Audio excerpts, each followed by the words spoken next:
সমাজ সম্পর্কে কম বেশি কিছু কিছু ধারণা রয়েছে। তা আমি একটুখানি পুরানো ধারণাগুলো একটুখানি বলে আমরা কিছু সমাসের আলোচনা একটু করবো আর কি। তা প্রথম হচ্ছে সমাস কি। সমাস হচ্ছে বহু পদের একপদীকরণকে সমাস বলে। অর্থাৎ অনেকগুলো পদ একসঙ্গে একটা শব্দে পরিণত হওয়াকে সমাস বলে। ধরা যাক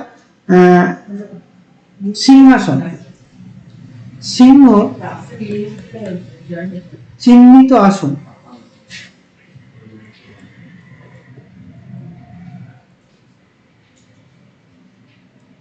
তাহলে সিংহ চিহ্নিত আসন, তিনটে পদ একসাথে মিশে তৈরি হলো সিংহাসন। যেটা বলছিলাম, সিংহ চিহ্নিত আসন, তিনটে শব্দ মিলিত হয়ে একটা পদে পরিণত হয়েছে, সেটা হচ্ছে সিংহাসন। এই একটা পদে পরিণত হওয়াকে সমাস বলে। বুঝে গেল? তাহলে সমাস হচ্ছে বহু পদের একপদীকরণকে সমাস বলে। আমাদের সমাস কিরকম পড়ে, মানে পরীক্ষায় যেটা পড়ে সেখানে হচ্ছে সিংহাসনটা দেওয়া থাকবে, আর ওই যে যতগুলো পদ নিয়ে তৈরি হলো ওইটাকে বলা হয় ব্যাস বাক্য। সিংহ চিহ্নিত আসন, এই গোটাটাকে বলা হয় ব্যাস বাক্য। আমাদের এই ব্যাস বাক্যটা কি সেটা লিখতে হতে পারে, মানে টিক দিতে হতে পারে, অথবা সেটা কি সমাস সেটা টিক দিতে হতে পারে। এখন সমাসের শ্রেণী বিভাগ আমাদের করার আগে চারটে জিনিস ভেবে নিতে হবে। প্রথম হচ্ছে সমস্যমান পদ। সমস্যমান পদ কোনগুলো? এই উদাহরণটা যদি দেখি তাহলে সিংহ চিহ্নিত আসন, এখানে তিনটে সমস্যমান পদ, এই তিনটে সমস্যমান পদ মিলিত হয়ে একটা পদে পরিণত হয়েছে। তা সমস্যমান পদের সংখ্যা বাড়তে পারে কমতে পারে। যেমন ডাকাবুকো, ডাকাতের মতো বুক যা। তাহলে এখানে ডাকাবুকো সমস্যার সমস্যমান পদ হচ্ছে পাঁচটা। ডাকাতের বুকের মতো বুক যা, পাঁচটা সমস্যমান পদ। কিন্তু এখানে সিংহাসনে তিনটে সমস্যমান পদ, মানে সমস্যমান পদ বাড়তে পারে কমতে পারে, সেটা ব্যাস বাক্যের উপর নির্ভর করে। যে বাক্যটা মিলিত হয়ে একটা নতুন পদ গঠন করে সেই বাক্যটাকে বলা হয় ব্যাস বাক্য। এই বাক্যের প্রথম অংশটাকে বলা হয় পূর্বপদ, আর পরের অংশটাকে বলা হয় পরপদ। তার মানে এখানে সিংহটা হচ্ছে পূর্বপদ আর পরের অংশটা হচ্ছে পরপদ। আসল যেটা শেষে থাকে সেটা হচ্ছে পরপদ। এখন সব ক্ষেত্রেই শেষেরটি পরপদ হবে এমন কোনো কথা নেই। যেমন বিনা পানি, বিনা পানিতে যাহা সমান হচ্ছে বিনা পানি। এক্ষেত্রে বিনা হচ্ছে পূর্বপদ, পানি হচ্ছে পরপদ, যাহার হচ্ছে সম্পূরক। এখানে যেমন চিহ্নিতটা হচ্ছে সম্পূরক, সে এখানে যাহার হচ্ছে সম্পূরক। তাহলে পূর্বপদ হচ্ছে যে প্রথমে থাকবে, মিটে গেল। কিন্তু পরপদটা নিয়ে আমাদের ভাবতে হবে, যেটা হচ্ছে শেষে থাকে। এখন শেষে কোন পদ্মার মধ্যে মূল বার্তাটা লুকিয়ে রয়েছে সেটা দেখতে হবে। আসন যেমন এখানে মূল বার্তা লুকিয়ে রয়েছে, তাই এটা পরপদ। কিন্তু এখানে পানিতে এটা হচ্ছে পরপদ, কারণ পানি মানে হচ্ছে হাত, বিনা হাতে যার, তাকে বিনা পানি বলে, মানে সরস্বতী আর কি।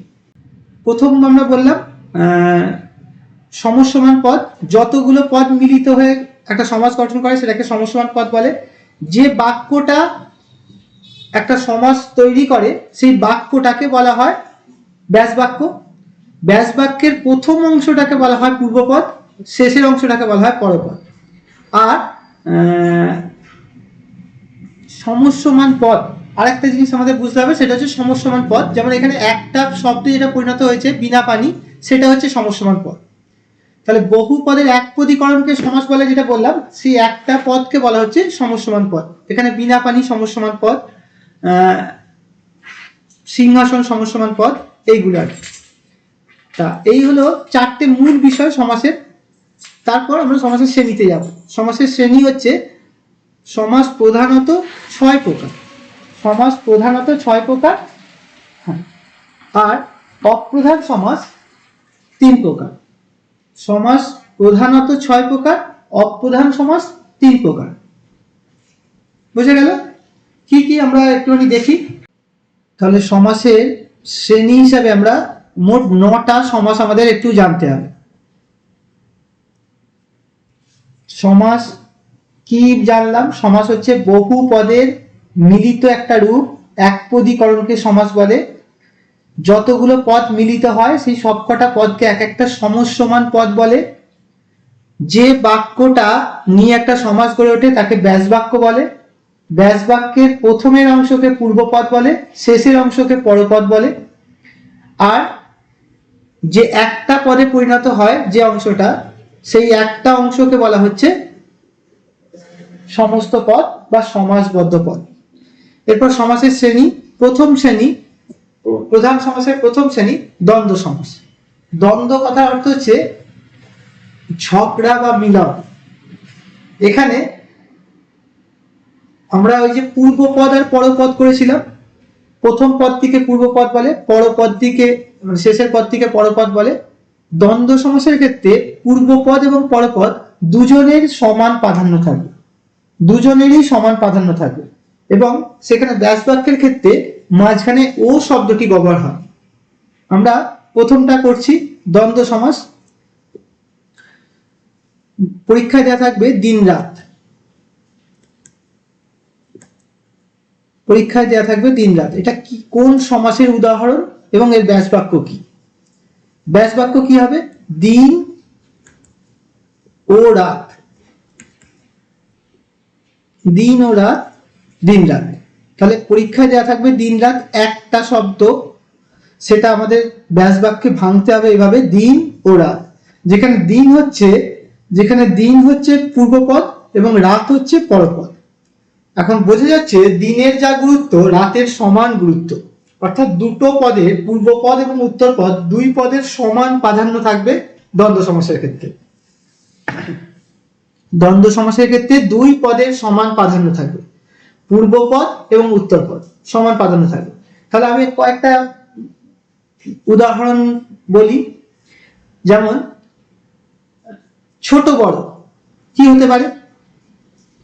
ছোট ও বড়। ছোট ও বড়।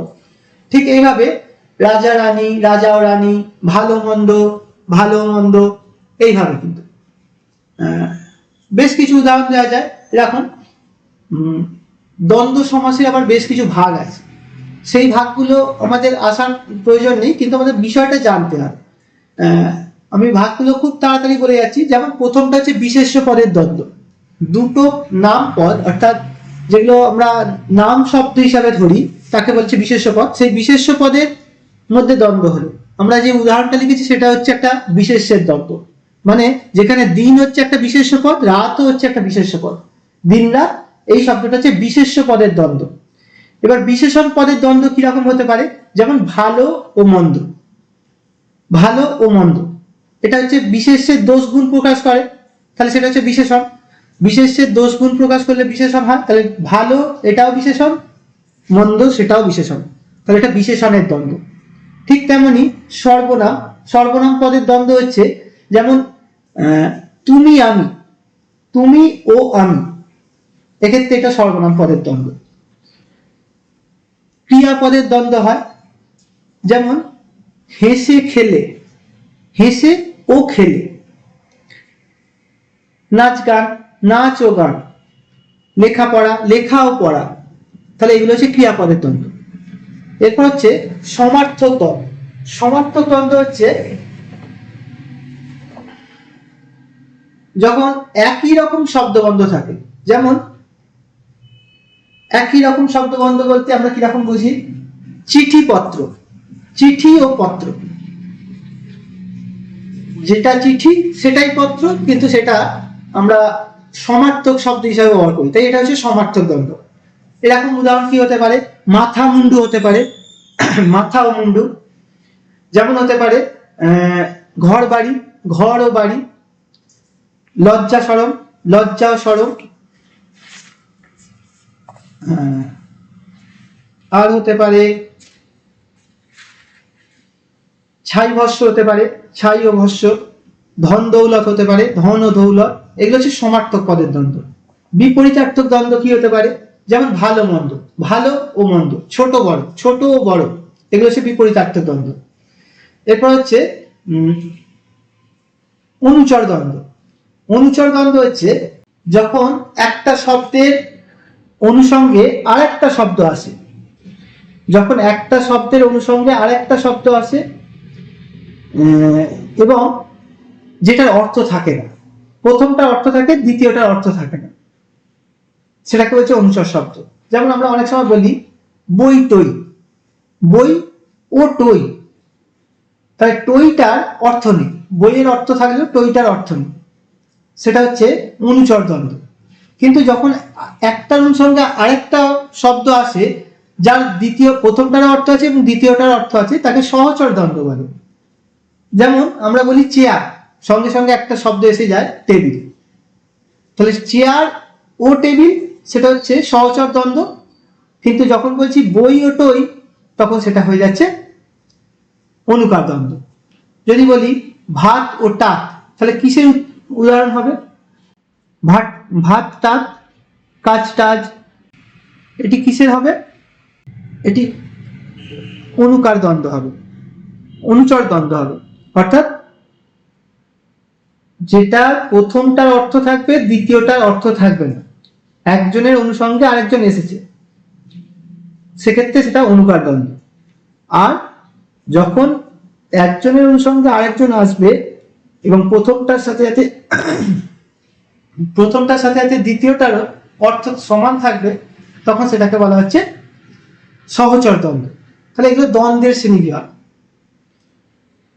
এরপর হচ্ছে অ্যাক্সেস দ্বন্দ্ব। অনেক সময় আমরা দ্বন্দ্ব সমাসের ক্ষেত্রে দেখি দিন রাত দুটো শব্দই বসেছে। অনেক সময় দেখা যায় এই দুটো শব্দ, পূর্বপদ এবং উত্তরপদ, দুটো শব্দ না বসে কোনো একটা নতুন শব্দ বসে গেল, সেটাকে বলা হচ্ছে অ্যাক্সেস দ্বন্দ্ব। মানে দুটো শব্দ মিলিত হয়ে নতুন একটা শব্দ তৈরি হলে তাকে অ্যাক্সেস দ্বন্দ্ব বলে। যেমন তুমি ও আমি, এটা মিলিত হয়ে যায়, মানে আমরা তুমি আমি লিখতে পারি, কিন্তু তুমি আমিটা মিলিত হয়ে যায় আমরা। সে ও তুমি হয়ে যায় তোমরা। যেমন দম্পতি, সেক্ষেত্রে জায়া ও পতি, জায়া মানে স্ত্রী আর পতি মানে স্বামী, জায়া ও পতি দম্পতি। তাহলে এটা অ্যাক্সেস দ্বন্দ্বের উদাহরণ। দ্বন্দ্বের এই এতগুলো ভাগ রয়েছে। কি কি ভাগ তাহলে বললাম? বিশেষ্যের দ্বন্দ্ব, বিশেষণের দ্বন্দ্ব, সর্বনাম পদের দ্বন্দ্ব, ক্রিয়াপদের দ্বন্দ্ব, বিপরীতার্থক দ্বন্দ্ব, সমার্থক শব্দের দ্বন্দ্ব, সহচর দ্বন্দ্ব, অনুচর দ্বন্দ্ব, অ্যাক্সেস দ্বন্দ্ব। দ্বন্দ্ব সমাসে এতগুলো ভাগ রয়েছে। কয়েকটা উদাহরণ ধরি, তাহলে ব্যাপারটা ক্লিয়ার হবে। যদি দেয়া থাকে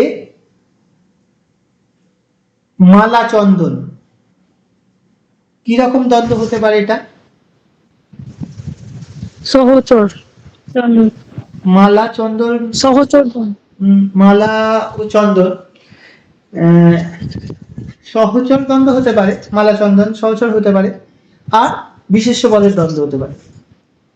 আচ্ছা, যদি দেওয়া হয় হাসি কান্না, বিপরীতার্থিক দ্বন্দ্ব, বিপরীতার্থক দ্বন্দ্ব হবে, ক্রিয়াপদের দ্বন্দ্ব হবে। তা এই গেল দ্বন্দ্ব। এক্ষেত্রে আমাদের বুঝতে হবে শব্দটা একটা মাত্রায় লিখতে হবে। মানে যেমন দিন রাত, এটা হচ্ছে সমাস। যখন আমরা ব্যাস বাক্য করছি তখন হয়ে যাচ্ছে দিন ও রাত। আচ্ছা, এই গেল দ্বন্দ্বের শ্রেণীবিভাগ। এরপর হচ্ছে তৎপুরুষ সমাস। 2 নম্বরটা তৎপুরুষ সমাস। তৎপুরুষ সমাসের সংজ্ঞা বলা হচ্ছে পূর্বপদ থেকে বিভক্তি লোপ পাবে এবং পরপদের অর্থ প্রধান হয়ে উঠবে। পূর্বপদ থেকে বিভক্তি লোপ পাবে এবং পরপদের অর্থ প্রধান হয়ে উঠবে। গাড়ি চালান, এর ব্যাস বাক্য হবে গাড়ি কে চালান, গাড়ি কে চালান। এখন কে হচ্ছে বিভক্তি, পূর্বপদ থেকে এই বিভক্তিটা লোপ পাবে এবং পরপদের অর্থ প্রধান হয়ে উঠবে যে সমাসে, তাকে তৎপুরুষ সমাস বলে। তা সেক্ষেত্রে তৎপুরুষেরও বেশ কিছু ভাগ আছে। আমরা এক এক করে আসবো তৎপুরুষের ভাগে। কর্মতৎপুরুষ কেমন? আমরা সাধারণত কারকের ক্ষেত্রে কর্মকারক জানি। আমাদের তৎপুরুষ সমাসটা হচ্ছে কারক নির্ভর সমাস। আমাদের বেশ কিছু কারক আছে, 6টা কারক। প্রথম হচ্ছে কর্তৃকারক, কর্মকারক, করণকারক। এখন তৎপুরুষ সমাস এই কর্ম থেকে অধিকরণ পর্যন্ত সবগুলোর সঙ্গে হয়। কর্তার যেহেতু কোনো সমাস হয় না, তাই কর্তা যেহেতু একটা নাম বিশেষ্য পদ, তার কোনো সমাস হয় না, সেই কারণে কর্ম থেকে অধিকরণ পর্যন্ত প্রত্যেকটা কারকের ক্ষেত্রে তৎপুরুষ সমাস হয়। এখন কর্মকারক কাকে বলে? ক্রিয়াপদকে কি বা কাকে এই দিয়ে যদি প্রশ্ন করে উত্তর পাওয়া যায়, সেটা হচ্ছে কর্মকারক। কি আর কাকে? আমাদের কারকের ক্ষেত্রে আমরা যদি দেখি, কর্তৃকারকে হচ্ছে কে বা কারা, এই দিয়ে যদি প্রশ্ন করা হয়। ক্রিয়াপদকে কে বা কারা দিয়ে প্রশ্ন করে উত্তর পাওয়া গেলে সেটা হচ্ছে কর্তৃকারক। কি বা কাকে দিয়ে প্রশ্ন করে যদি উত্তর পাওয়া যায়, ক্রিয়াপদকে কি বা কাকে দিয়ে প্রশ্ন করে যদি উত্তর পাওয়া যায়, সেটা হচ্ছে কর্মকারক। করণ হচ্ছে কি দ্বারা বা দিয়ে, কি দিয়ে। নিমিত্ত হচ্ছে জন্য বা নিমিত্তে, কিসের জন্য বা কিসের নিমিত্তে। অপাদান হচ্ছে থেকে বা হইতে, থেকে বা হইতে। আর অধিকরণ হচ্ছে কোথায় কখন, কোথায় বা কখন। এখন আমরা কর্মকারক কি বললাম? কি বা কাকে, ক্রিয়াপদকে কি বা কাকে দিয়ে প্রশ্ন করে যেটা উত্তর পাবো সেটা কর্মপদ, কর্মকারক। সেই কর্মকারককে নিয়ে যখন তৎপুরুষ হবে তখন কর্মতৎপুরুষ। যেমন আগের উদাহরণটা দেখলাম, গাড়ি চালানো, গাড়িকে চালানো। তাহলে কি চালানো? গাড়িকে চালানো। পূর্বপদে কে বিভক্তি রয়েছে, আর কি চালানো, কি দিয়ে প্রশ্ন করে উত্তর পাওয়া যাচ্ছে, সেই উত্তরটা কি? গাড়ি। তো এটা হচ্ছে কর্মপদ। এই কর্মপদকে নিয়ে, কর্মকারককে নিয়ে যখন তৎপুরুষ সমাস হয় তখন সেটাকে বলা হচ্ছে কর্মতৎপুরুষ। যেমন লোক হাসানো, ব্যাস বাক্য কি হতে পারে?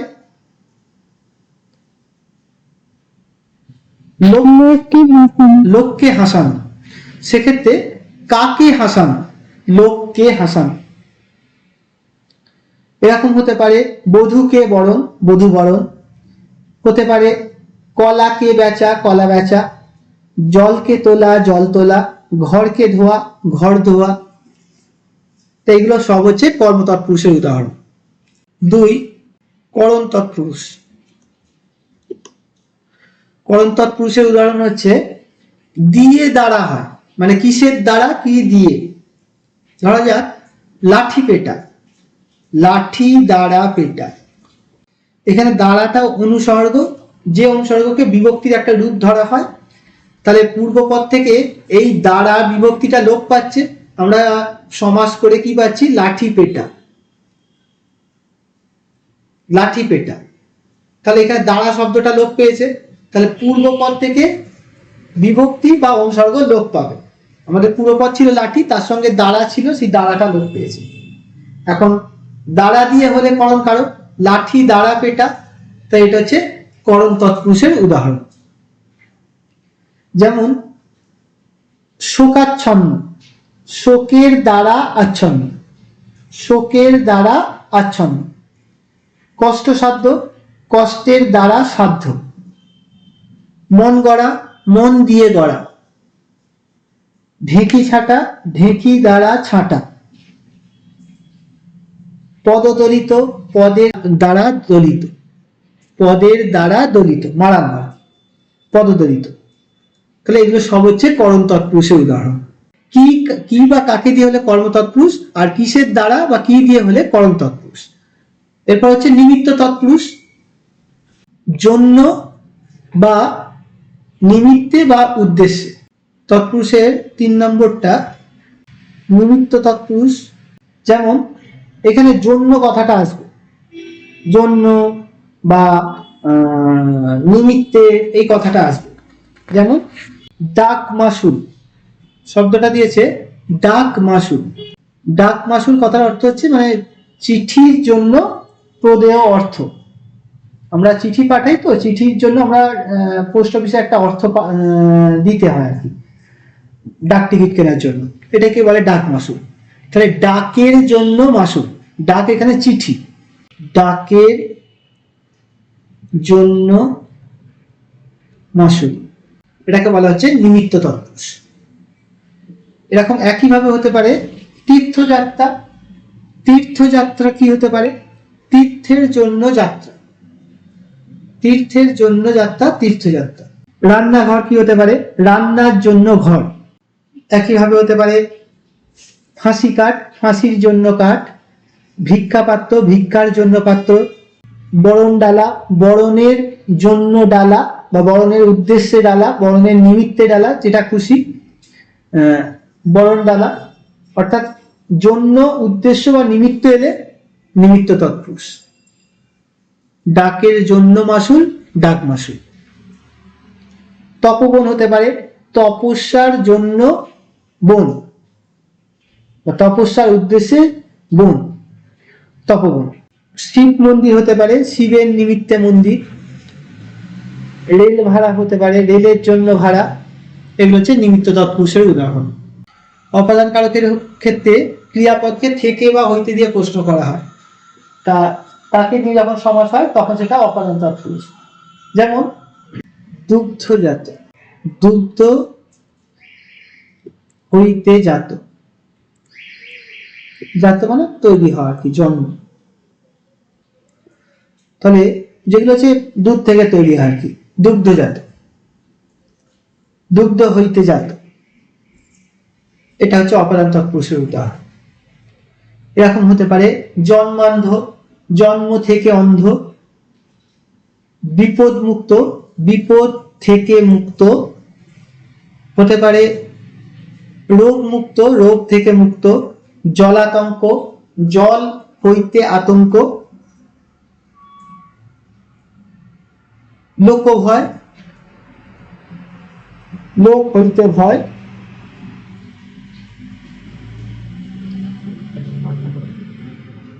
দল ছাড়া, দল হইতে ছাড়া, দল ছাড়া।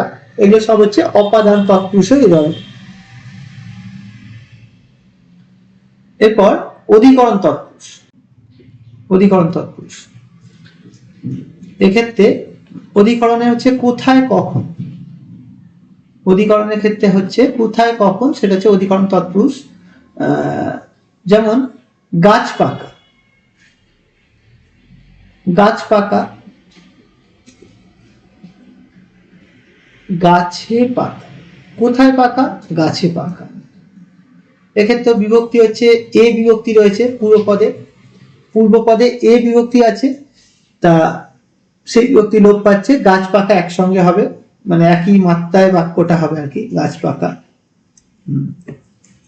গাছে পাকা।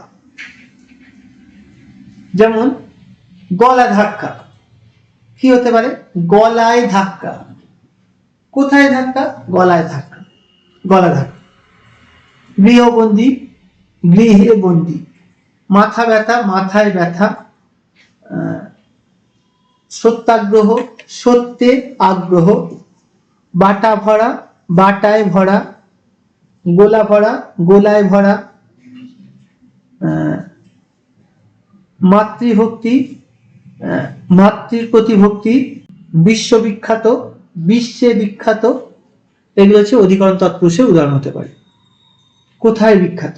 বিশ্বে বিখ্যাত, অধিকরণ তৎপুরুষের উদাহরণ হতে পারে। তাহলে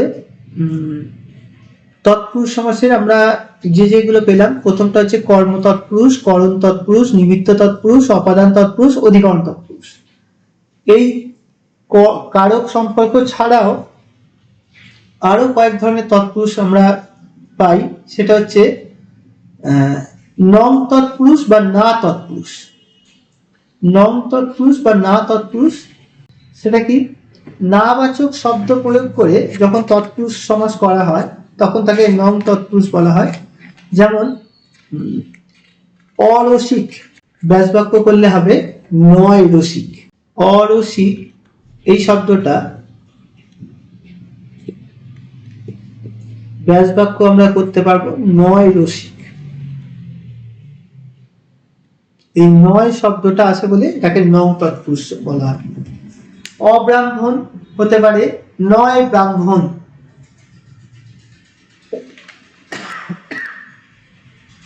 অনেক হতে পারে নয় এক। অন্যমনস্ক হতে পারে নয় মনস্ক। অসন্তোষ হতে পারে নয় সন্তোষ। অব্রাহ্মণ হতে পারে নয় ব্রাহ্মণ। অনাহুত হতে পারে নয় আহুত। এই নয় শব্দ যোগে যেগুলো হবে, যে তৎপুরুষ সমাস হয়, সেক্ষেত্রে সেটাকে বলা হচ্ছে নং তৎপুরুষ।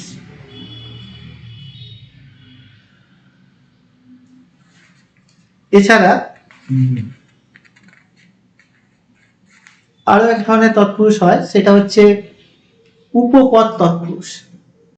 আরো দু ধরনের তৎপুরুষ সমাস হয়, সেটা প্রথমটা হচ্ছে উপপদ তৎপুরুষ আর দ্বিতীয়টা হচ্ছে সম্বন্ধ তৎপুরুষ। প্রথম হচ্ছে উপপদ তৎপুরুষ। উপপদ হচ্ছে ক্রিয়াপদকে নিয়ে, মানে কৃদান্ত শব্দ নিয়ে যে তৎপুরুষ সমাস হয়। সাধারণত আমরা উপপদ বলতে জানি ক্রিয়াপদের পূর্বে যা বসে সেটা উপপদ, কৃদান্ত পদের পূর্বে যা বসে সেটা উপপদ। এখন কৃদান্ত শব্দ নিয়ে বা ক্রিয়াপদ নিয়ে যে সমাস হয় তাকে উপপদ তৎপুরুষ সমাস বলে। কিরকম? যে কোনো কাজ করা বোঝায়, পরপদে যে কোনো কাজ করা বোঝাবে। পঙ্কজ পাকে জন্মায় যে, ব্যাস বাক্যটা হবে পাকে জন্মায় যে। এখন জন্মানোটা কাজ, তাই এটা উপপদ তৎপুরুষ। এরকম হতে পারে সত্যবাদী সত্য বলে যে। হতে পারে গৃহস্থ গৃহে স্থিত যে। গৃহে স্থিত মানে অবস্থিত, থাকে যে, থাকাটা একটা কাজ। গৃহে স্থিত যে গৃহস্থ। সর্বহারা হতে পারে সর্ব হারিয়েছে যে, যে সবকিছু হারিয়েছে, হারানোটা ক্রিয়া, সর্ব হারিয়েছে যে, এটা। এরকম হতে পারে বাস্তুহারা বাস্তু হারিয়েছে যে। হতে পারে গলা কাটা গলা কাটে যে। হতে পারে খনিজ খনি হইতে জাত যা। মিথ্যাবাদী মিথ্যা বলে যে, বলাটা ক্রিয়া। কুম্ভকার কুম্ভ মানে হচ্ছে কলসি, তাহলে কুম্ভ করেন যে বা যিনি, কুম্ভ করেন যে, তাহলে করা, কুম্ভ করাটা হচ্ছে একটা কাজ, মানে কলসি করা তৈরি করাটা হচ্ছে কাজ। নিশাচর নিশায় চরে যে, চড়াটা ক্রিয়া। তাহলে প্রত্যেক ক্ষেত্রে আমরা দেখছি একটা করে ক্রিয়াপদ থাকবে, সেটাকে বলছে উপপদ তৎপুরুষ। সম্বন্ধ তৎপুরুষ আমরা সাধারণত সম্বন্ধ পদ কারক সম্পর্ক করতে গিয়ে পড়ি আর কি। ক্রিয়াপদের সঙ্গে অন্য পদের সম্পর্ককে কারক বলে। ক্রিয়াপদের সঙ্গে বাক্যে ব্যবহৃত অন্য পদের সম্পর্ককে কারক বলে। সেখানে কর্তৃকারক, কর্মকারক, করণকারক বিভিন্ন ভাবে আমরা পাই। কিন্তু আমাদের বাক্যে এমন কিছু পদ বসে যে পদগুলো সাধারণত ক্রিয়াপদের সঙ্গে কোন রকম সম্পর্ক স্থাপন করে না, কোন রকম সম্পর্ক স্থাপন করে না, তাকে সম্বন্ধ পদ বলে। যেমন সম্বন্ধ পদের ক্ষেত্রে একটা যেটা হয়, যেগুলোকে অকারক বলছি আমরা। সম্বন্ধ আমাদের দু ধরনের অকারক আছে, সম্বন্ধ পদ আর সম্বোধন পদ। এখন ক্রিয়াপদের সঙ্গে কোন রকম সম্পর্ক স্থাপন করে না, কিন্তু বিশেষ্য পদকে বিশেষভাবে স্পেসিফাই করে, মানে বিশেষিত করে। ধরা যাক জল, জল হচ্ছে বিশেষ্য পদ, বলা হলো গঙ্গার জল। তাহলে এই জলটা কলের জল নয়, ডাবের জল নয়, পুকুরের জল নয়, এটা স্পেসিফাই করে দেওয়া হলো গঙ্গার জল।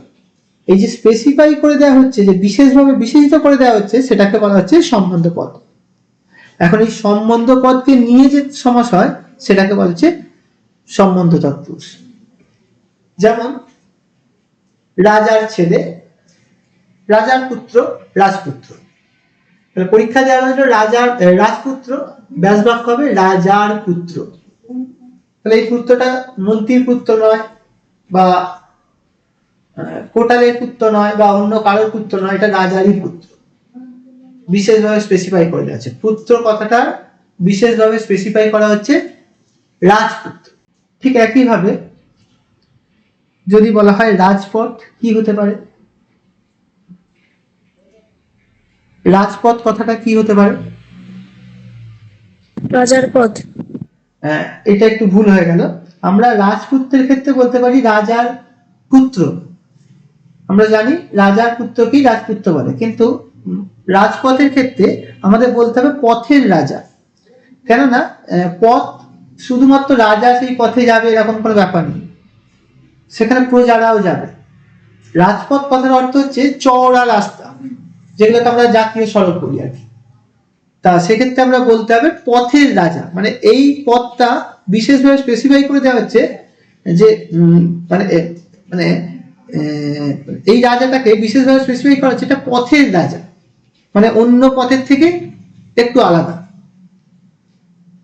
রাজপুত্র হচ্ছে রাজার পুত্র, কিন্তু রাজপথ হচ্ছে পথের রাজা। সেরকম রাজমিস্ত্রি, মিস্ত্রিদের রাজা। এরকম হতে পারে রাজবংশ, হংসদের রাজা। কেবলমাত্র রাজপুত্রের ক্ষেত্রে রাজার পুত্র হয়, বাকি সব ক্ষেত্রেই পথের রাজা, হংসের রাজা। রাজরোগ যখন বলি, রোগের রাজা, আমরা বলতে পারবো না রাজার রোগ, মানে এই রোগটা শুধু রাজার হয়, প্রজাদের হয় না, এরকম না। রোগের রাজা মানে রোগেদের মধ্যে সেরা রোগ আর কি। আগে আমরা যেটাকে বলতাম যক্ষা, রাজরোগ বলতাম আর কি। তা যক্ষায় অনেক মানুষ মারা যেত একটা সময়, এখন যক্ষার চিকিৎসা বেরিয়ে গেছে। তা সেক্ষেত্রে আমরা বলছি রোগের রাজা। এগুলো হচ্ছে সম্বন্ধ তৎপুরুষ। আর ব্যক্তি তৎপুরুষ হচ্ছে একটা ব্যাপিয়া বলে, ব্যাপিয়া মানে একটা সময়কাল বোঝানোর জন্য আমরা ব্যাপিয়া শব্দটা ব্যবহার করি। বিশেষ সময়কাল বোঝানোর জন্য ব্যাপিয়া শব্দটা ব্যবহার করি, তাকে বলছে ব্যক্তি তৎপুরুষ। চিরযুবা, চিরকাল, ব্যাপিয়া যুবা। চির সবুজ, চিরকাল, ব্যাপিয়া সবুজ, মানে একটা দীর্ঘ সময়কে বোঝাতে আমরা ব্যক্তি শব্দটাকে নিয়ে আসি। এই হচ্ছে 9টা ভাগ আমাদের তৎপুরুষ সমাসের। কর্ম তৎপুরুষ, করণ তৎপুরুষ, নিমিত্ত তৎপুরুষ, অপাদান তৎপুরুষ, অধিকরণ তৎপুরুষ, নং তৎপুরুষ, উপপদ তৎপুরুষ, সম্বন্ধ তৎপুরুষ, ব্যক্তি তৎপুরুষ। আচ্ছা, এরপর হচ্ছে কর্মধারয় সমাস। কর্মধারয় সমাস সাধারণত বিশেষ্য ও বিশেষণ পদের মধ্যে সমাস হলে, বিশেষ্য ও বিশেষণ পদের মধ্যে সমাস হলে তাকে বলা হচ্ছে কর্মধারয় সমাস। এক্ষেত্রেও পরপদের অর্থ প্রধান হয়ে ওঠে। দ্বন্দ্ব সমাসের ক্ষেত্রে উভয় পদের অর্থ প্রধান হয়ে ওঠে। তৎপুরুষ সমাসের ক্ষেত্রে পরপদের অর্থ প্রধান হয়ে ওঠে। কর্মধারয় সমাসের ক্ষেত্রেও পরপদের অর্থ প্রধান হয়ে ওঠে। এক্ষেত্রে বিশেষ্য বিশেষণের সমাস হলে তাকে বলা হচ্ছে কর্মধারয় সমাস। এর কয়েকটা ভাগ আছে, যেমন প্রথমটা হচ্ছে সাধারণ কর্মধারা।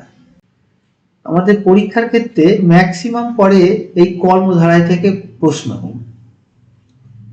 ম্যাক্সিমাম এই 5টা কর্মধারায় থেকে প্রশ্ন পরীক্ষায় পড়ে। প্রথম হচ্ছে সাধারণ কর্মধারা। সাধারণ কর্মধারার ক্ষেত্রে যেটা হয় আর কি, বিশেষ্য বিশেষণের সমাস মানে হচ্ছে সমাস হয় আর কি। যেমন সাধারণ কর্মধারায় আবার 4টে ভাগ হয়, মানে কর্মধারায় প্রথম পার্টটা হচ্ছে সাধারণ কর্মধারায়, তার আবার 4টে ভাগ হয়। যেমন পূর্বপদ এবং পরপদ, পূর্বপদ বিশেষ্য, পরপদ বিশেষণ, পূর্বপদ বিশেষণ, পরপদ বিশেষ্য। পূর্বপদ বিশেষ্য, পরপদ বিশেষ্য, আর পূর্বপদ বিশেষণ, পরপদ বিশেষণ, এই 4 ধরনের হচ্ছে সাধারণ কর্মধারা। আমরা এক এক করে দেখি। প্রথম হচ্ছে পূর্বপদ হচ্ছে বিশেষ্য প্লাস পরপদ হচ্ছে বিশেষণ, এরকম সমাস হলে হচ্ছে সাধারণ কর্মধারা। যেমন মাছ ভাজা, আমরা যদি লিখি মাছ ভাজা, ভাজা যে মাছ, এক্ষেত্রে মাছ হচ্ছে বিশেষ্য পদ আর ভাজা বিশেষণ পদ। তাহলে মাছ ভাজা হচ্ছে ব্যাস বাক্যটা হবে ভাজা যে মাছ, তাহলে পূর্বপদ হবে বিশেষ্য, পরপদ হবে বিশেষণ। এরকম একইভাবে হতে পারে আলু সেদ্ধ, আলু সিদ্ধ হতে পারে সিদ্ধ যে আলু, হতে পারে চাল ভাজা, ভাজা যে চাল, লঙ্কা বাটা, বাটা যে লঙ্কা, ভাঙা হাট, ভাঙা যে হাট, পটল ভাজা, ভাজা যে পটল, এগুলো হচ্ছে বিশেষ্য বিশেষণের সমাস, মানে সাধারণ কর্মধারার প্রথম ভাগটা, সাধারণ কর্মধারায় প্রথম পার্ট। 2 নম্বর পার্টটা হচ্ছে প্রথমে হচ্ছে বিশেষণ থাকবে, প্রথমে বিশেষণ থাকবে তারপরে বিশেষ্য থাকবে। কিরকম হতে পারে? প্রথমে বিশেষণ তারপরে বিশেষ্য। রুদ্র বীণা, রুদ্র যে বীণা, রুদ্র বীণা, রুদ্র যে রুদ্র বীণা, রুদ্র যে বীণা, এক্ষেত্রে রুদ্র হচ্ছে বিশেষণ, বিশেষ্য হচ্ছে বীণা, মানে আগে বিশেষণ থাকবে পরে বিশেষ্য থাকবে। এরপর হচ্ছে দুটোই বিশেষ্য, দুটোই বিশেষ্য, পূর্বপদ বিশেষ্য, পরপদ বিশেষ্য। যেমন হচ্ছে যিনি, যিনি দিদি তিনি ভাই, দিদি ভাই, আমরা লিখি দিদি ভাই, যিনি দিদি তিনি ভাই। শিক্ষক মহাশয়, যিনি শিক্ষক তিনি মহাশয়। বউরানী, যিনি বউ তিনি রানী। লাট সাহেব, যিনি লাট তিনি সাহেব। দেবর্ষি, যিনি দেব তিনি ঋষি। যেমন বলি বটবৃক্ষ, যেটা বট সেটাই বৃক্ষ, তাহলে যিনি তিনি দিয়ে এইগুলো হয়। এক্ষেত্রে দুটোই বিশেষ্য আর দুটোই বিশেষণ। এক্ষেত্রে আমরা বলি কাঁচা মিঠা, অথচ দিয়ে হয় কাঁচা অথচ মিঠা। এখন এইটার ব্যাস বাক্য যদি আমরা কাঁচা মিঠার ব্যাস বাক্য কাঁচা ও মিঠা লিখি তাহলে সেটা হয়ে যাবে দ্বন্দ্ব সমাস, কিন্তু যদি লিখি আমরা কাঁচা অথচ মিঠা তাহলে সেটা হয়ে যাবে কর্মধারা সমাস, সাধারণ কর্মধারা। একইভাবে আমরা বলি চালাক চতুর, যদি লিখি চালাক ও চতুর তাহলে সেটা হচ্ছে দ্বন্দ্ব সমাসের উদাহরণ হবে, কিন্তু যদি লিখি চালাক অথচ চতুর সেটা সাধারণ কর্মধারা হবে। তার মানে ব্যাস বাক্য মধ্যে যা লেখা হবে সেই অনুসারে সমাস হবে। পরীক্ষায় এরকম দেওয়া থাকবে যে চালাক অথচ চতুর কোন সমাসের উদাহরণ, আমাদের তাহলে প্রথমেই ভেবে নিতে হবে অথচ আছে তাই এটা হচ্ছে কর্মধারা। যদি দেয়া থাকে চালাক ও চতুর তাহলে আমরা লিখতে পারবো দ্বন্দ্ব সমাস। তা এই 4 ধরনের সাধারণ কর্মধারা হয়। চালাক চতুর, বিশেষণ বিশেষণের হয় চালাক চতুর, কাঁচা মিঠা, শীতোষ্ণ, শীত অথচ উষ্ণ, শান্ত শিষ্ট, শান্ত অথচ শিষ্ট। এক্ষেত্রে দুটোই বিশেষণ, দুটোই বিশেষণ। যেমন হচ্ছে কাঁচা মিঠা, গণ্যমান্য, সুস্থ সবল, লম্বা চওড়া, মৃদু মন্দ, বেটে খাটো, সহজ সরল, এগুলো সবই হচ্ছে বিশেষণ বিশেষণের কর্মধারায় হচ্ছে, মানে সাধারণ কর্মধারায়। তাহলে সাধারণ কর্মধারায় আমরা 4টে ভাগ পাচ্ছি। কর্মধারায় প্রথম ভাগ হচ্ছে সাধারণ কর্মধারায়, যেখানে আমরা বিশেষ্য বিশেষণকে পরস্পর দেখি আর কি। বিশেষ্য হচ্ছে এক্ষেত্রে বিশেষ্য পদ প্রথমে বিশেষণ পরে, কোনো ক্ষেত্রে দেখা যায় বিশেষণ প্রথমে বিশেষ্য পরে, কোনো ক্ষেত্রে দেখা যায় দুটোই বিশেষ্য, কোনো ক্ষেত্রে দেখা যায় দুটোই বিশেষণ। এই হলো সাধারণ কর্মধারা। এরপর হচ্ছে উপমান কর্মধারা। আমাদের তিনটে কর্মধারায় রয়েছে। এক হচ্ছে উপমান কর্মধারা, দুই হচ্ছে উপমিত কর্মধারা, আর তিন হচ্ছে রূপক কর্মধারা। এই তিনটে কর্মধারায় করার জন্য আমাদের একটুখানি তুলনামূলক ক্ষেত্র যেতে হবে। যেমন আমরা অনেক সময় তুলনা করি যে এরকম মুখ চাঁদের ন্যায়, এটাকে লিখি চাঁদ মুখ। তাহলে মুখটার সাথে চাঁদের তুলনা করা হচ্ছে। যখন কোনো তুলনা করা হয়, কোনো কিছু তুলনাবাচক ক্ষেত্রে যাকে তুলনা করি সেটাকে বলা হয় উপমেয়। যাকে তুলনা করি তাকে বলা হয় উপমেয়। তাহলে মুখকে তুলনা করছি, এটা হচ্ছে উপমেয়। কিসের সঙ্গে তুলনা করছি? চাঁদকে। যেটাকে তুলনা করছি সেটাকে বলে উপমান। ন্যায় হচ্ছে তুলনাবাচক শব্দ। আর সাধারণ ধর্ম, এদের এই মুখ আর চাঁদের মধ্যে একটা বিশেষ মিল আছে, যার জন্য তুলনাটা নিয়ে আসা হচ্ছে। সেটা হচ্ছে চাঁদ হচ্ছে গোল, মুখটাও হচ্ছে গোল। সাধারণ ধর্ম এখানে উজ্জ আছে, সাধারণ ধর্মটা এখানে হচ্ছে গোল আকার। চাঁদ গোল, মুখও গোল আকার যখন হবে তখন সেটা হচ্ছে তাদের সাধারণ ধর্ম উজ্জ আছে। এখন যাকে তুলনা করছি সে হচ্ছে উপমেয়, যার সাথে তুলনা করছি সে হচ্ছে উপমান। যে বিশেষ বিষয়টার উপর তুলনা করা হচ্ছে সেই বিষয়টাকে বলা হচ্ছে সাধারণ ধর্ম, আর তুলনাবাচক শব্দ হিসেবে ন্যায় ব্যবহার করা হয়। আমাদের তিনটে সমাস হয়। তিনটে সমাসের প্রথমটা হচ্ছে উপমান সমাস, উপমান কর্মধারায়, তারপরটা হচ্ছে উপমিত কর্মধারায়, তারপরটা হচ্ছে রূপক কর্মধারায়।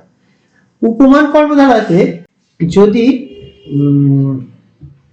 উপমেয় উজ্জ থাকে, তাহলে সেটা হচ্ছে উপমান কর্মধারা। কোনো একটা বিষয়কে সামনে দেখিয়ে আমরা বলছি যে ধরা যাক সিঁদুর রাঙা, একটা লাল কিছু একটা দেখিয়ে বলছি সিঁদুর রাঙা। কি দেখাচ্ছি সেটা বলা নেই, কোনো একটা লাল বস্তুকে দেখে বলছি সিঁদুর রাঙা, অর্থাৎ সিঁদুরের ন্যায় রাঙা। তাহলে এখানে উপমেয় কি হয়ে আছে? উজ্জ আছে। সিঁদুর হচ্ছে উপমান, আর রাঙা মানে হচ্ছে লাল, এটা হচ্ছে সাধারণ ধর্ম। যখন পূর্ব পদে থাকবে, যখন আমরা এরকম লিখছি সিঁদুর রাঙা, সিঁদুরের ন্যায় রাঙা, এক্ষেত্রে পূর্ব পদে থাকবে উপমান আর পর পদে থাকবে সাধারণ ধর্ম, তাকে বলছি উপমান কর্মধারা। মানে এখানে উপমেয়টা উজ্জ আছে। তাহলে যে সমাসে উপমেয় উজ্জ থাকবে তাকে বলা হচ্ছে উপমান কর্মধারা। যেখানে উপমান পূর্ব পদে থাকবে এবং পর পদে থাকবে সাধারণ ধর্ম, সেক্ষেত্রে সেটা হচ্ছে উপমান কর্মধারা। আর উপমিত কর্মধারার ক্ষেত্রে এই উদাহরণটা মুখ চাঁদের ন্যায়, যেখানে পূর্ব পদে থাকবে উপমেয়, পর পদে থাকবে উপমান, এরকম যখন হবে এবং সাধারণ ধর্মটা এখানে উজ্জ থাকবে তখন সেটা হচ্ছে উপমিত কর্মধারা।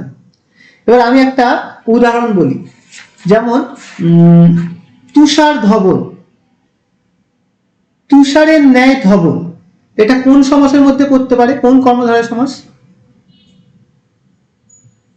তুষারের ন্যায় ধবল, তুষার ধবল উপমান। গুড, উপমান কর্মধারা। কারণ কোন একটা সাদা বস্তুকে দেখিয়ে আমরা বলছি যে তুষারের মতো ধবল। তাহলে তুষার বড়, তাহলে তুষার হচ্ছে উপমান, তার মতো সাদা, সাদাটা হচ্ছে সাধারণ ধর্ম। এখন এখানে উপমেয় যেহেতু উজ্জ আছে তাই এটা উপমান কর্মধারা। আবার দেয়া হলো আলু শাঁখের মতো, শাঁকালু, আলু শাঁখের মতো বা শাঁখের ন্যায়, যা খুশি। আলু শাকের মতো, কি সমাস হতে পারে? উপমেয়। উপমিত কর্মধারা। মানে উপমেয় যখন থাকবে আর উপমান যখন থাকবে সেটা সমাসটার নাম হচ্ছে উপমিত। সমাসটার নাম হয়ে যায় উপমিত। উপমেয় থাকবে আর উপমান থাকবে, সমাসটার নাম হবে উপমিত। ঠিক আছে? আচ্ছা, মানে যখন উপমেয় আর উপমান দুটোই থাকবে তখন সেটা হচ্ছে উপমিত কর্মধারা। এবার অনেক ক্ষেত্রে আমরা দেখা যায় যে কোনটা উপমান আর কোনটা উপমেয় বোঝা যায় না। দেখা যায় দুটো কোন একটা শব্দ নিলাম, সেই শব্দটার সেটাকে উপমেয় ধরা যায়, উপমানও ধরা যায়। ধরা যাক মন মাঝি, ধরা যাক মন মাঝি, সেক্ষেত্রে আমরা এরকম লিখি মন রূপ মাঝি।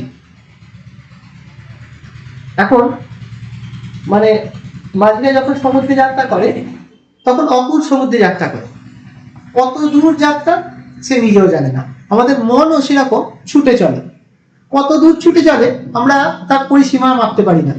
তাহলে মনটার সাদৃশ্যে মাঝিকে তুলনা করা হয়, আবার উল্টো দিক থেকে দেখলে মাঝির সাদৃশ্যে মনটাকে তুলনা করা হয়। তাহলে কে এখানে উপমেয় কে উপমান আলাদা করা যায় না, তাহলে সেটা হচ্ছে রূপক কর্মধারা। এক্ষেত্রে রূপ কথাটা মাঝে আসে, উপমান কর্মধারাতে ন্যায় মতো তুলনাবাচক শব্দগুলো মাঝখানে আসে, উপমিত কর্মধারার ক্ষেত্রে তুলনাবাচক শব্দগুলো শেষে আসে, আর রূপক কর্মধারার ক্ষেত্রে রূপ কথাটা মাঝখানে আসে। তার তিনটে জিনিস খেয়াল রাখতে হবে। তুলনাবাচক শব্দ উপমান কর্মধারার ক্ষেত্রে মাঝখানে বসে, ন্যায় বা মতো এগুলো মাঝখানে বসে। উপমিত কর্মধারার ক্ষেত্রে এটা শেষে বসে, যেমন মুখ চাঁদের ন্যায়, যেমন শাক আলুটা বললাম আলু শাকের ন্যায়, ন্যায়টা শেষে বসে, এটা উপমিত কর্মধারার ক্ষেত্রে। আর রূপক কর্মধারার ক্ষেত্রে রূপ কথাটা মাঝখানে বসে। আচ্ছা, আমি কয়েকটা উদাহরণ জিজ্ঞাসা করছি। যেমন দেওয়া রয়েছে পুরুষ সিংহ, ব্যাস বাক্য কি হতে পারে? পুরুষ সিংহের ন্যায়, কোন সমাস হতে পারে? উপমিত। গুড। আর যদি এরকম দেওয়া হয় কাজল কালো, কাজলের মতো কালো, এটা উপমান। উপমান কর্মধারা। উপমান কর্মধারা, উপমান কর্মধারা এরকম হতে পারে বজ্র কঠিন, বজ্রের মতো কঠিন, হতে পারে ফুটি ফাটা, ফুটির মতো ফাটা, হতে পারে ইস্পাত কঠিন, ইস্পাতের ন্যায় কঠিন, হতে পারে কুন্দ শুভ্র, কুন্দ ফুলের মতো শুভ্র, হিম শীতল, হিমের মতো শীতল। আর উপমিত কর্মধারার ক্ষেত্রে হতে পারে চরণ পদ্ম, চরণ পদ্মের ন্যায়, মুখচন্দ্র, মুখ চন্দ্রের ন্যায়, ওলকপি, কপি ওলের ন্যায়, চরণ কমল, চরণ কমলের ন্যায়। আচ্ছা, রূপক কর্মধারার ক্ষেত্রে হতে পারে যেমন মন মাঝি, মন রূপ মাঝি, সেরকম বিষাদ সিন্ধু, বিষাদ রূপ সিন্ধু, জীবন পথ বা জীবন নদী, জীবন রূপ নদী, জীবনও বয়ে চলে নদীও বয়ে চলে। কে কার সঙ্গে তুলনা করা হচ্ছে বোঝা যাচ্ছে না, জীবনকে নদীর সঙ্গে না নদীকে জীবনের সঙ্গে বোঝা যাচ্ছে না। জীবন বয়ে চলে নদীও বয়ে চলে, জীবন রূপ নদী, জীবন নদী। হৃদ রূপ পদ্ম, মানে হৃদয় রূপ পদ্ম, রূপক কর্মধারায়। যেরকম হতে পারে চরণ কমল, এই চরণ কমল বলছি, চরিতামৃত, চরিত রূপ অমৃত। জ্ঞান বহ্নি, জ্ঞান রূপ বহ্নি, জ্ঞান হচ্ছে আমাদের আলোর জগতে নিয়ে চলে, বহ্নি মানে হচ্ছে আগুন, আগুনও আমাদের আলোর জগতে নিয়ে চলে। তাহলে অন্ধকার দূর করে আর কি, মানে জ্ঞানকে আগুনের সঙ্গে তুলনা করা হচ্ছে বা আগুনকে জ্ঞানের সঙ্গে তুলনা করা হচ্ছে, জ্ঞান বহ্নি। কথামৃত, কথা রূপ অমৃত, এগুলো হচ্ছে রূপক কর্মধারা। আর শেষ যেটা আছে সেটা হচ্ছে মধ্য পদলোপী কর্মধারা। সেটা হচ্ছে যে কর্মধারা সমাসে মাঝের পদটি লোপ পায় তাকে মধ্য পদলোপী কর্মধারা বলে। মাঝের পদটি লোপ পেলে তাকে মধ্য পদলোপী কর্মধারা বলে। এক্ষেত্রে ব্যাস বাক্য কারোর সঙ্গে মেলে না, প্রত্যেকটার ক্ষেত্রে আলাদা আলাদা হয়। মধ্য পদলোপী কর্মধারা থেকেই সব থেকে বেশি প্রশ্ন আসে, কারণ এর ব্যাস বাক্য কোনো পার্টিকুলার কারোর সঙ্গে মেলানো সম্ভব না, প্রত্যেকটার ক্ষেত্রে আলাদা আলাদা ব্যাস বাক্য হয়। আর এইটা থেকেই কিন্তু পরীক্ষায় বেশি পড়ে, মধ্য পদলোপী কর্মধারা। তাই এটার উদাহরণ যে যতগুলো পারবে করতে হবে। যেমন প্রথম উদাহরণ দেওয়া হচ্ছে, মানে যেখানে মাঝখানে যে পদ থাকে সেই পদটা লুপ্ত হয়। প্রথম উদাহরণ দেওয়া হচ্ছে সাম্যবাদ, সাম্য বিষয়কবাদ, সাম্য বিষয়কবাদ, এখানে বিষয়ক শব্দটা বাদ গেছে। সাম্যবাদ, সাম্য বিষয়কবাদ। রাজনীতি, রাজা সম্পর্কিত নীতি বা রাজ সম্পর্কিত নীতি। তাহলে আগেরটা ছিল সাম্য বিষয়ক, এখানে হয়ে গেল সম্পর্কিত, রাজ সম্পর্কিত নীতি। দ্বাদশ, দ্বি অধিক দশ, দশের থেকে দুই বেশি, সেটাকে দ্বাদশ বলা হয়, দ্বি অধিক দশ, দ্বাদশ। ভাতৃদ্বিতীয়া, ভাতৃ কল্যাণার্থে দ্বিতীয়া। তাহলে বোঝা যাচ্ছে প্রত্যেকটার ব্যাস বাক্য কিন্তু পাল্টে পাল্টে যাচ্ছে, প্রত্যেকটার ক্ষেত্রে কমন জিনিস হচ্ছে মাঝের পদটা লোপ পাবে, সেটাকে হচ্ছে মধ্য পদলোপী কর্মধারা। কয়েকটা উদাহরণ বলি, তাহলে কিছুটা জানা যাবে। যেমন বলা হচ্ছে উদয়গিরি, উদয় নামক গিরি, ঘর জামাই, শ্বশুর ঘরে পালিত জামাই। মৌমাছি, মৌ সংগ্রহকারী মাছি। রজত মুদ্রা, রজত কথার অর্থ হচ্ছে সোনা, রজত নির্মিত মুদ্রা। প্রথম যে উদাহরণটা দিয়েছিলাম সিংহাসন, সিংহ চিহ্নিত আসন, মধ্য পদলোপী কর্মধারা। রাষ্ট্রনীতি, রাষ্ট্র সম্বন্ধীয় রীতি, নীতি, রাষ্ট্র সম্বন্ধীয় নীতি। আয়কর, আয়ের ওপর কর। স্বাধীনতা দিবস, স্বাধীনতার জন্য পালিত দিবস। বরযাত্রী, বরের অনুগামী যাত্রী। হাত ঘড়ি, হাতে পরিবার ঘড়ি। হাত পাখা, হাত দিয়ে চালিত পাখা। জীবন বীমা, জীবনের আশঙ্কায় বীমা। প্রীতিভোজ, প্রীতি উপলক্ষে ভোজ। যম যন্ত্রণা, যম প্রদত্ত যন্ত্রণা। এই উদাহরণগুলোকে বলা হয় মধ্য পদলোপী কর্মধারা।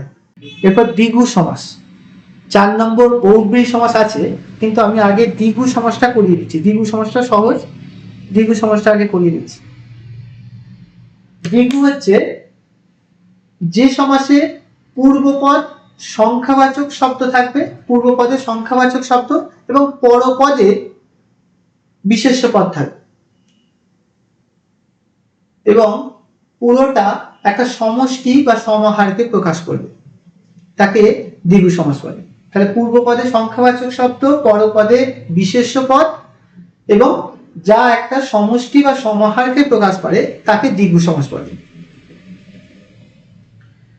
এখন দ্বিগু সমাসের ব্যাস বাক্য করার ক্ষেত্রে যেটা হয় সেটা হচ্ছে সমাহার কথাটা আসে।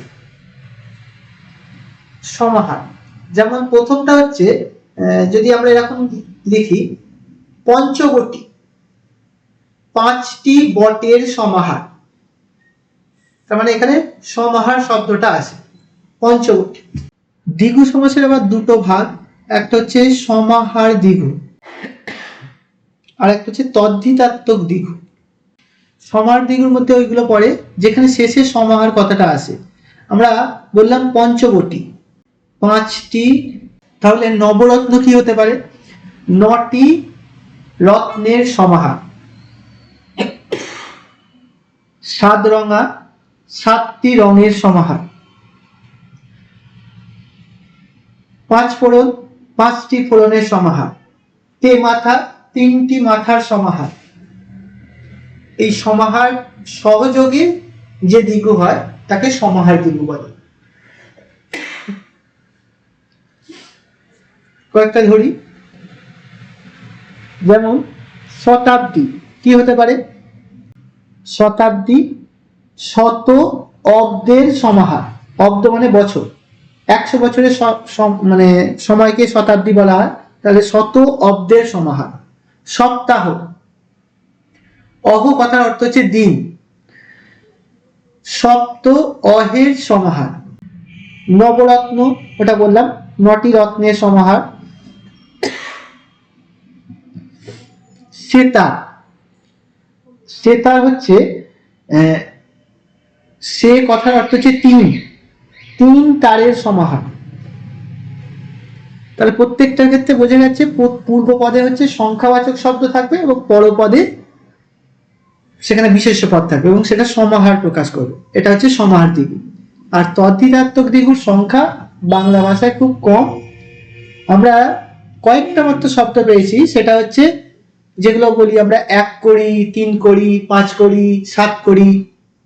সেক্ষেত্রে ব্যাস বাক্য হয় 5টি কড়ির বিনিময়ে কৃত।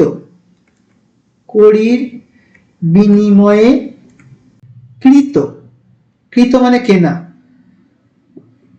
5টি কড়ির বিনিময়ে কৃত, তাকে বলা হচ্ছে 5 কড়ি। 9টি কড়ির বিনিময়ে কৃত, 9 কড়ি। 3টি কড়ির বিনিময়ে কৃত, 3 কড়ি। এটা খুব সামান্য সংখ্যায় রয়েছে তদ্ধিতাত্মক দ্বিগু, কিন্তু সমাহার দ্বিগুর সংখ্যা বেশি। যদি বলা হয় দশানন, কি হতে পারে? আনন মানে হচ্ছে মুখ, দশানন 10 আননের সমাহার। 10 আননের সমাহার। চতুরানন, ব্রহ্মাকে বলা হয় চতুরানন, 4টি আননের সমাহার, 4টে মুখ। শিবকে বলা হয় পঞ্চানন, 5 আননের সমাহার। শিবের একটা রুদ্র রূপটা হচ্ছে পঞ্চানন। আচ্ছা, মানে আমরা পঞ্চানন বলে আলাদা দেবতার পুজো করি, সেটা আদতে হচ্ছে শিবের পূজা। মানে শিবের রুদ্র মূর্তিটা হচ্ছে পঞ্চানন, 5টা মুখ, শিবের 5টা মুখ। 5 আননের সমাহার, আনন মানে মুখ। যেমন আমরা ছোটবেলায় পড়েছি 2 পক্ষ, 2টি পক্ষের সমাহার, 3 নেত্র, 3টি নয়নের সমাহার, 4 চতুর্বেদ, 4টি বেদের সমাহার, 5 পঞ্চবাণ, 5টি বাণের সমাহার। এইগুলো আর কি সমাহার দ্বিগু। আচ্ছা, আজকে এখানে শেষ করছি। মানে বহুব্রীহি আর অব্যয়ীভাব সমাসটা একটু বড়, এটা আর একটা ক্লাস যাবে। আমার ওদিকে এখনো 3টে পার্ট বাকি আছে অপ্রধান সমাসের ক্ষেত্রে।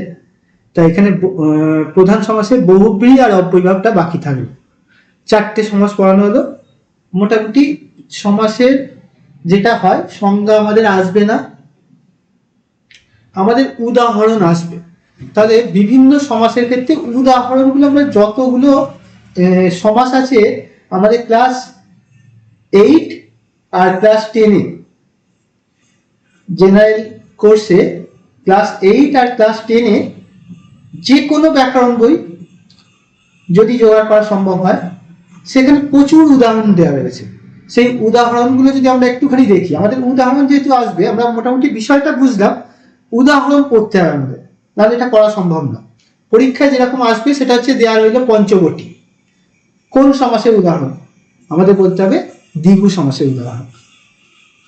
সেক্ষেত্রে আমাদের ওই উদাহরণ দেখতে হবে। তাহলে আমি বারবার বলছি, ক্লাস 8 আর ক্লাস 10 তাদের যে কোনো ব্যাকরণ বইয়ে আমরা সমাসটা পাবো, সেখানে উদাহরণগুলো এই 4টি সমাসের একটু দেখে রাখতে হবে। পরের ক্লাসে বাকিটা আমি পড়িয়ে দেবো। বহুব্রীহি, অব্যয়ীভাব আর ওদিকে অপ্রধান সমাস, নিত্য সমাস, অলোপ সমাস আর বাক্যাশ্রয়ী সমাস আছে। ওগুলো ছোট সমাস, ওগুলোর ভাগ নেই, হয়ে যাবে। কিন্তু বহুব্রীহির ভাগ রয়েছে, অব্যয়ীভাবের ভাগ রয়েছে। এটা সামনের ক্লাসে হবে।